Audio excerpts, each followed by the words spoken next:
여러분 안녕하십니까? 대개문TV 정성태입니다. 오늘은 부동산 문제에 대해서 함께 말씀 나누고자 합니다. 2018년 12월이죠.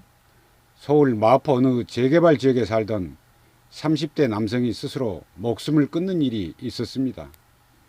그는 유서를 통해 3번의 강제 집행으로 모두 뺏기고 쫓겨나 가방 하나가 전부라고 적었습니다. 추운 겨울에 씻지도 못하고 먹지도 못하고 자지도 못하며 갈 곳도 없다고 밝혔습니다. 3일간 추운 겨울을 길에서 보냈고 내일이 오는 것이 두려워 자살을 선택한다는 심경을 피력했습니다. 또한 어머니께 힘이 되어 드려야 했는데 항상 짐이 되어 부끄럽고 죄송하다고도 했습니다. 그러면서 저는 이렇게 가더라도 저희 어머니께는 임대 아파트를 들여서 저와 같이 되지 않게 해주세요. 이렇게 호소했습니다. 그리고 그로부터 1년이 지났습니다. 그러나 현실은 어떻습니까? 하늘이라도 집어삼킬 듯 올라버린 부동산값. 아파트만 널뛴 게 아니라 토지도 무서운 기세로 올라버렸습니다. 땅과 주택을 몽땅 보유한 부동산 부자들이 조물주와 동기동창하자고 나설 태세입니다. 그야말로 그들에겐 한없는 축복이 된 셈입니다. 가만히 앉아서 수백억, 많게는 수천억 이상 재산이 불어났으니 말입니다. 마음에서는 문재인 정권 만세를 외치며 덩실덩실 춤이라도 추고 싶을 것입니다. 그러나 절대 다수 국민에겐 그야말로 재앙이 됐습니다. 마치 야수가 먹이를 쫓는 듯한 그런 상황을 도저히 감당할 재간이 없게 된 것입니다. 바로 이것이 개혁과 서민을 참칭했던 문재인 정권의 기만성을 여실히 보여준 대목인 것입니다. 만일 그게 아니라면 무능의 극치를 드러낸 셈입니다. 지난 문재인 정권 2년 반 동안 부동산 대책을 무려 17차례 발표한 바가 있습니다. 그러나 그때마다 부동산 가격은 오히려 치솟았습니다. 부동산 안정화 대책이 아니라 부동산 폭등을 유인한 꼴이 됐습니다. 아파트를 10채, 100채, 300채, 그도 모자라서 500채 이상 보유하고 있는 그런 부동산 부자들만 돈방석에 앉혀놓았습니다. 이런 가운데 문재인 정권이 12.16 부동산 대책을 발표했습니다. 벌써 18번째 내놓는 대책입니다. 고가 주택에 대한 신규 취득 억제, 그리고 다주택자에 대한 보유세 부담을 높여 매도를 유도하겠다는 그런 것이 골자인 듯 싶습니다. 그런데 이게 별다른 실효성 없이 자칫 실수요자에게는 세금 폭탄, 그리고 집 없는 다수 무주택 서민에겐 여전히 남의 나라 얘기로 전락될 것이라는 점입니다. 자칫 국민 모두를 괴롭게 하는 그야말로 부동산 고문일 수 있다는 것입니다. 물론 이는 인구 밀도가 높은 지역의 주택 사정에서 기인한 바가 큽니다. 특히 서울의 주택 보급률은 절반 남짓에 불과한 실정입니다. 더욱이 투기 목적의 다주택자가 상황을 더욱 꼬이게 하고 있습니다. 문재인 정권에서 이들에게 임대사업자로 둔갑시켜줬습니다. 결국 세제 인하 혜택을 준 것입니다. 투기성 과다주택 보유자들에게 그 정당성을 부여해 준 셈입니다. 결국 실수요를 목적으로 하는 사람들은 터무니없이 치솟은 주택가격 때문에 발만 동동 구릅니다. 그리고 그마저 열액이 안 되는 사람은 아예 주택 구입을 남의 나라 일로 여기는 상황이 됐습니다.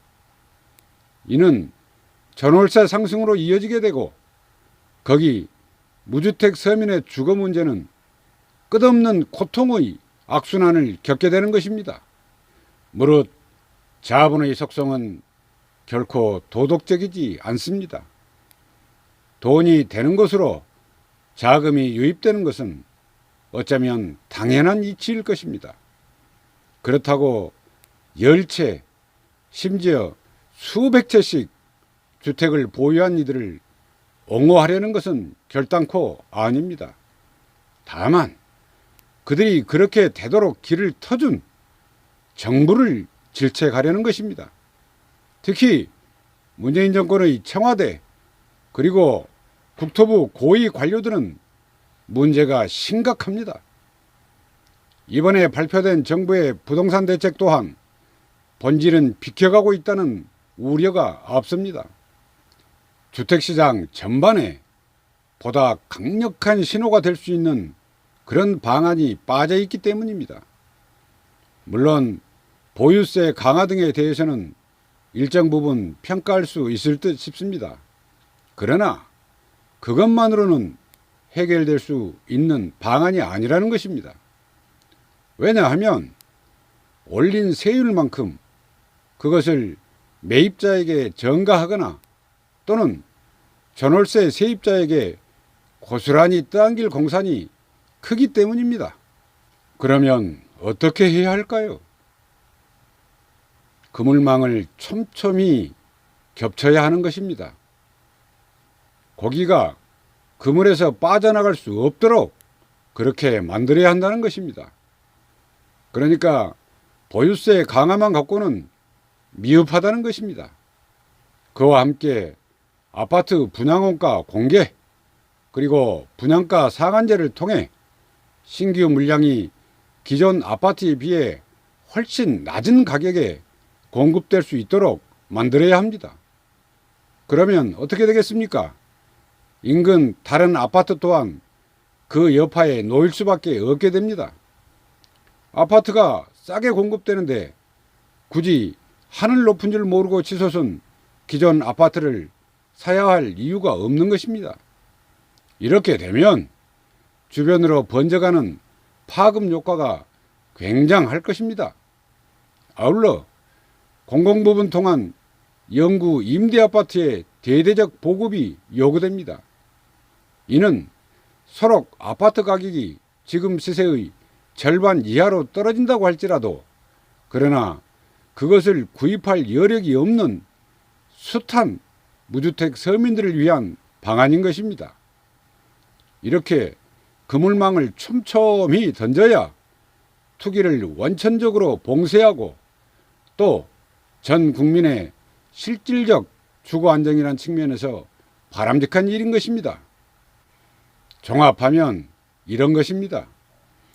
부동산 보유에 따른 보유세율을 차등 인상함으로써 부동산 보유한 합산 가격이 많은 사람은 세금도 그에 비례해 많이 납부하는 것입니다. 이때 일정 가격 이하 그런 주택 소유자에 대해서는 면세가 바람직할 것입니다. 그러나 다주택 보유자에 대해서는 구간을 보다 세분화해 중과하라는 것입니다. 이렇게 되면 주택을 수십 채 아니 그도 모자라 수백 채 보유한 사람은 세금 압박이 굉장한 것이 될 것입니다. 또 여기에 민간 부분의 아파트 원가 공개, 분양가 상한제 등을 통해 신규 아파트 분양에 있어서 건설사의 터무니없는 폭리를 차단해야 합니다. 이때 신규 물량은 철저히 무주택자에게만 공급하는 것도 원칙이 돼야 하겠습니다. 그리고 영구 임대주택 보급에 적극 나서야 합니다. 이렇게 종합적으로 그물을 던져야 물고기가 빠져나갈 틈이 없겠기에 그렇습니다. 자, 생각해 봅시다. 신규 물량이 주변 시세보다 훨씬 저렴하게 공급되면 굳이 기존의 아파트를 매입하려는 생각을 않게 될 것입니다. 여기에 아파트 구입할 여력이 없는 사람들을 위해 저렴한 연구입지의 주택을 공급하게 되면 전월세 또한 안정적일 수밖에 없습니다. 그렇게 되면 주택 과다 보유자는 보유세만 몽땅 올라서 세금 압박에 놓이게 되는 것입니다. 이를테면 세금만 펑펑 내야 하는 그런 처지가 된다는 것입니다. 결국 보유한 아파트를 팔지 않고는 백일 수 없게 되는 것입니다. 그런데 여기서 어느 한쪽만 어긋나도 빈틈이 주어지게 됩니다. 그 빈틈으로 물고기가 우르르 빠져나가고 만다는 것입니다. 그래서 종합대책을 수립하라는 것입니다. 그래야 조물주와 맞먹겠다는 부동산 가격을 안정시킬 수 있다는 것입니다. 거듭 강조하지만 돈의 특성은 돈이 되는 곳으로 흘러가게 됩니다. 문재인 정권 들어 부동산 값이 치솟은데도 오히려 투기를 부추긴 그런 측면이 강합니다. 따라서 부동산으로 유동자금이 유입될 수 있는 그런 심리부터 확 꺾어놔야 한다는 것입니다.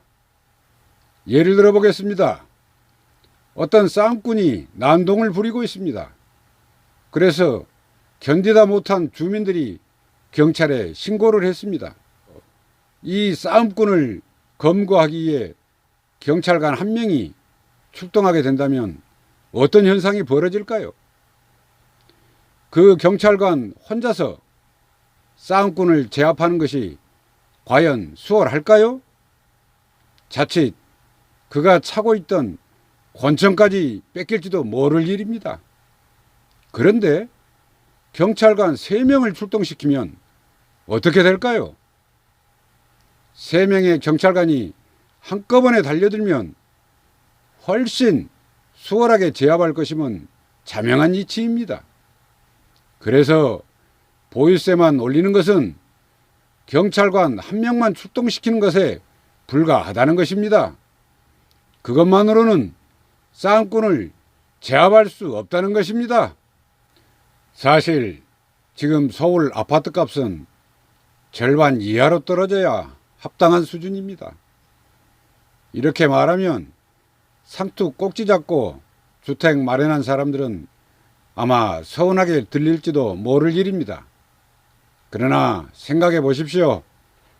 우리 사회 임금 노동자 평균 연봉이 3,200만 원가량 되는 것으로 알고 있습니다. 여기서 4대 보험 공제하게 되면 매달 200만 원 조금 더 되게 버는 셈입니다. 그걸 한 푼도 안 쓰고 무려 30년 이상을 모아야 서울에 24평 아파트라도 사게 되는 것입니다.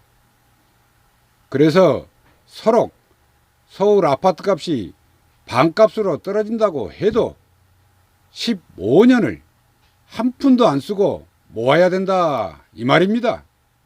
따라서 주거 안정 그리고 무엇보다 우리 미래 세대를 위해서도 주택 문제는 반드시 바로 잡아야 되는 것입니다.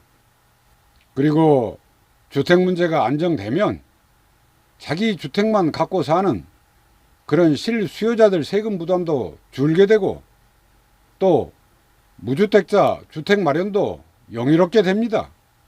아울러 주택 마련 여력이 안 되는 사람도 주거에 따른 걱정 없이 행복하게 살 수가 있는 것입니다. 그래서 경찰관 1명만 출동시키지 말고 부디 3명을 출동시키라는 것입니다. 제발 문재인 정권은 귀를 열고 알아들으라는 것입니다. 오늘 방송은 여기까지 하겠습니다. 감사합니다.